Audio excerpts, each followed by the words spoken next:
তৃতীয় শ্রেণীর দ্বিতীয় সাময়িক পরীক্ষা 2026-এর আজকের ভিডিওতে আমরা একটা নামকরা স্কুলের বাংলা বিষয়ের প্রশ্ন নিয়ে আলোচনা করব। তো এটা যেহেতু সরাসরি একটা স্কুলের প্রশ্ন এবং দ্বিতীয় সাময়িক পরীক্ষা এই প্রশ্নের আলোকে যেহেতু স্কুলে হবে, তো আশা করি এই ভিডিওটা শুরু থেকে শেষ পর্যন্ত যদি তোমরা দেখো তাহলে প্রশ্নের ধরন সম্পর্কে একটা ধারণা তো অবশ্যই পাবা। তার পাশাপাশি এইখান থেকেও তোমরা অনেক প্রশ্ন তোমাদের পরীক্ষায় কমন পাবা আশা করি। তো দেখো, এখানে পূর্ণমান হচ্ছে 100 এবং এর জন্য তুমি সময় পাবা হচ্ছে 2 ঘন্টা 30 মিনিট। তো 1 নম্বরেই দেখো যে প্রশ্নটা দেওয়া আছে যে কবিতা লেখো 8 লাইন। এখানে দুইটা কবিতার নাম আছে, যে আমাদের গ্রাম অথবা হাসি। তো এই দুইটা কবিতার যে কোনো একটা তুমি 8 লাইন লিখতে হবে তোমাকে, কবির নাম সহ। এর জন্য তুমি পাবা হচ্ছে 10 মার্ক।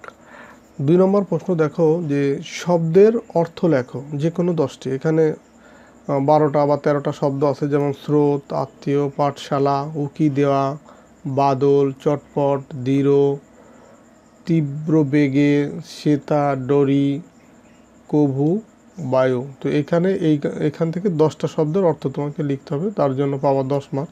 শূন্যস্থান পূরণ করো। নদীর জল ড্যাশ করছে, এই ড্যাশের জায়গায় একটা সঠিক শব্দ বসাতে হবে। মসজিদের ড্যাশ থেকে ভেসে আসে আজানের ধ্বনি। পানি কমে যাওয়া নদীতে ড্যাশ পড়েছে। গাছের ডালে এক ড্যাশ পাখি বসে আছে। রঙিন কাগজ দিয়ে ড্যাশ সাজানো হয়েছে। তো এই যে ড্যাশ বা শূন্যস্থান আছে, এখানে সঠিক শব্দ বসাইতে হবে। এর জন্য তুমি পাবা হচ্ছে 10 মার্ক। 4 নম্বর প্রশ্ন দেখো, বাক্য তৈরি করো একে বেকে, স্রোত, শান্ত, শখ, শক্তি। এখানে 5টা শব্দ আছে, 5টা শব্দ দিয়ে এক একটা বাক্য তৈরি করতে হবে। তার মানে 5টা শব্দ দিয়ে তোমাকে 5টা বাক্য তৈরি করতে হবে, যার জন্য 5 নাম্বার পাওয়া। 5 নম্বর প্রশ্ন দেখো যে প্রশ্নের উত্তর লেখো। পাড়ার সব ছেলে একসাথে কি কি করে? তো এটার উত্তর লিখতে হবে। জল ভরা দিঘি ঝিকিমিকি করে কেন? ঝড়ের সময় পাখিরা কি করে? কোন নদীর ইলিশ বিখ্যাত? হরিণ টানা নদী কোন বনের ভেতর দিয়ে বয়ে চলেছে হবে। তো এটা হচ্ছে 5টা প্রশ্নের উত্তর তুমি দেবা, এর জন্য পাবা হচ্ছে 10 নম্বর। 6 নম্বর দেখো, যুক্তবর্ণ ভেঙে লেখো, যেমন কেল্লা। এখানে যুক্তবর্ণ আছে কি লয় লয়, এটা ভেঙে লিখতে হবে। তারপরে ঘন্টা, গম্বুজ, আনন্দ, ক্লাস, দায়িত্ব, মুদ্রা।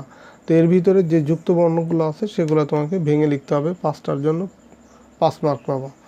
এরপর 7 নম্বর দেখো, ভাব সম্প্রসারণ লেখো যে কোনো একটি। পরিশ্রম সৌভাগ্যের প্রসূতি অথবা লোভে পাপ, পাপে মৃত্যু।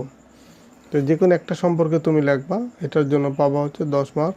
8 নম্বর প্রশ্ন দেখো যে বিপরীত শব্দ যে কোনো 10টি লেখো। বিপরীত শব্দ মানে চেতন, জানা, তীব্র, তৃপ্ত, জন্ম, তোরা, ঠুনকো, ঢের, টিলা, টাটকা, তর্জমা, টিমটিম। এগুলোর হচ্ছে বিপরীত শব্দ লিখতে হবে। 10টা লিখবা, 10 মার্ক পাবা। 9 নম্বর প্রশ্ন দেখো, মনে করো তুমি সেলিনা অথবা সাইমন।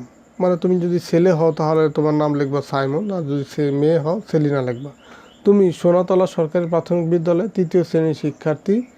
তোমার শ্রেণীর রোল নাম্বার হচ্ছে 5। তুমি প্রাথমিক বিদ্যালয় ক্রীড়া ও সংস্কৃত প্রতিযোগিতায় অংশগ্রহণ করার জন্য নিচের ফর্মটি পূরণ করো। মানে তুমি একটা ফর্ম পূরণ করবা এই তথ্যগুলো দিয়ে, এই নাম বা স্কুলের নাম বা তোমার রোল নাম্বার এগুলা দিয়ে তুমি একটা ফর্ম পূরণ করবা। 10 নম্বর প্রশ্ন দেখো, অশুদ্ধ থেকে শুদ্ধ লেখো, যেমন অজাগর, অকুল। এই বানানগুলো হচ্ছে অশুদ্ধ থেকে তোমাকে শুদ্ধ বানান লিখতে হবে। অনুকূল, আকাঙ্ক্ষা, উচিত। 11 নম্বর, অনুবাদ রচনা করো আমাদের এই বাংলাদেশ অথবা স্বাধীনতা দিবস।